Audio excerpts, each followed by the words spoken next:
മണിക്കൂറിൽ 22,000-ത്തിലധികം വാഹനങ്ങൾ കടന്നുപോകുന്ന പാലത്തിൽ യാത്രക്കാരെ ബുദ്ധിമുട്ടിക്കാതെ അറ്റകുറ്റപ്പണി പൂർത്തിയാക്കി ദുബായ് റോഡ് ആൻഡ് ട്രാൻസ്പോർട്ട് അതോറിറ്റിയാണ് ഈ വിസ്മയിപ്പിക്കുന്ന വിധത്തിൽ പാലത്തിന്റെ അറ്റകുറ്റപ്പണി നടത്തിയത്.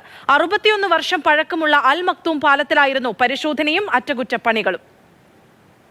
ദുബായ് നഗരത്തിലെ ഏറ്റവും പഴക്കമുള്ള പാലങ്ങളിൽ ഒന്നാണ് ദേരയെയും ബർദുബായിയും തമ്മിൽ ബന്ധിപ്പിക്കുന്ന അൽ മക്തൂം പാലം. മണിക്കൂറിൽ ഇരുവശത്തേക്കും 22,000-ത്തോളം വാഹനങ്ങൾ ചീറിപ്പായുന്ന പാലം. 60 ആണ്ടിലധികം പഴക്കമുള്ള ഈ പാലത്തിന്റെ സുരക്ഷാ പരിശോധനയും അറ്റകുറ്റപ്പണികളുമാണ് നാട്ടുകാരെ ബുദ്ധിമുട്ടിക്കാത്ത വിധത്തിൽ ദുബായ് RTA പൂർത്തിയാക്കിയത്. പ്രതിദിനം, പ്രതിവാരം, പ്രതിമാസം, 3 മാസം കൂടുമ്പോൾ, വാർഷികം എന്നിങ്ങനെ 5 ഘട്ടങ്ങളിലായിട്ടായിരുന്നു സുരക്ഷാ പരിശോധനയും അറ്റകുറ്റപ്പണികളും. കഴിഞ്ഞ വർഷം 104 തവണയാണ് പരിശോധനയും അറ്റകുറ്റപ്പണികളും നടത്തിയത്.